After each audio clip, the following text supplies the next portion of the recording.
as an educator, I always seize the opportunity. I'm always excited. Always seize the opportunity to help someone solve a problem. And this is what happened over the weekend in Falmouth.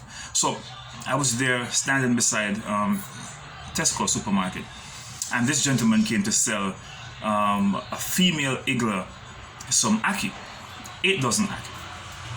And it was time to complete the transaction, which means it's time for him to get paid. And she said to a gentleman coming out of the supermarket, dressed in his work shirt, not for Tesco, he's a merchandiser for a particular company. And she said to the gentleman, what is 8 times 150?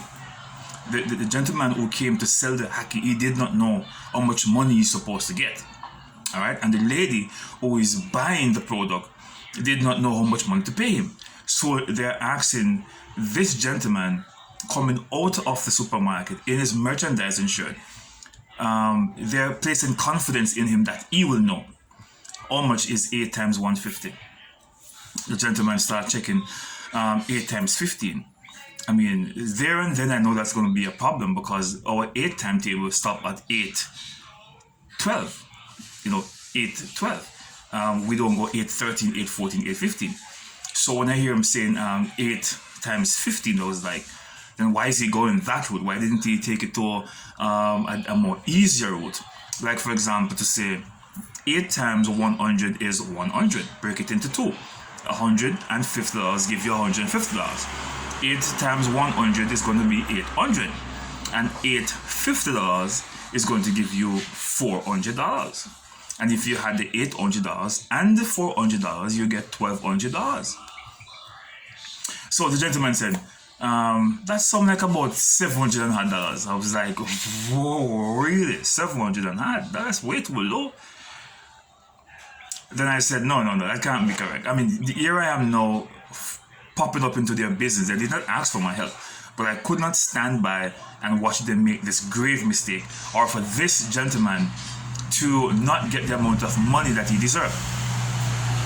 So I said, no, it's more than that. It's more than $700. The gentleman said, oh, it seems like about $800 though. I was like, why is he moving from 700 to 800? You have a calculator, you have a phone in your hand. The phone has a calculator. Why didn't you go to your calculator? He's still there giving so maybe about $900. That's 3 different figures. 700, 800, 900. He's there making wild guesses when the other gentleman is there waiting to be paid. And I was like, let me jump in. Let me see if I can be a Superman and save the day. So I said, an easy way to do it is to multiply 8 times 100 and 8 times 50 and add both of them together, since you do not know 8 times 15 is how much. The gentleman came over to me and he thumped off my fist and I was like, thank you very much, man. Thank you, man. Yeah, man, you're the boss, you're the general, I was like, I'm not sure why am I the general, but I mean, I guess he's saying thank you for my assistance. The gentleman in the merchandising shirt, I can't say which company it was for legal reasons, he was still there questioning if the money is correct. The Igla said to him, yes, that gentleman is correct. It is $1,200. Let me pay him $1,200. And I was like, why didn't he go to his calculator? A calculator is on the phone. I know there's a strong possibility he knows the app for Instagram, and the app for Twitter, and the app for YouTube, and the app for whatever it is that he uses in social media. But there's also an app for the calculator. There's also an application there where you can go and use the calculator. It's simple, right? And it doesn't charge any data to use it. My. So I was very happy though that I was able to help the gentleman. He said to me that he got kicked out of school and he tried Jamal and he was learning a few things. And it dawned on me that illiteracy is a big problem in this country. I mean, every country in the world. I mean, there's no country in the world where you don't have people who can't read and write. It is a big issue globally, But and the government as an organization called the Jamal, an institution is there, where persons can go back to learn to read. It's such a sad reality that we have so many people in this country who are not able to read and write.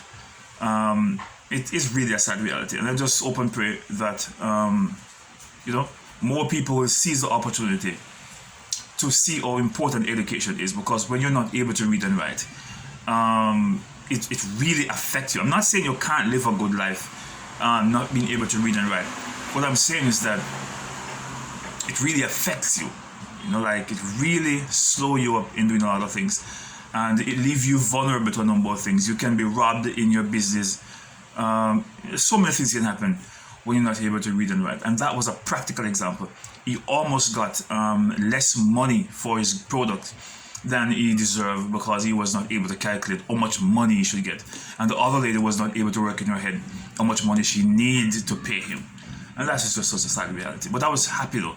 I was there to assist.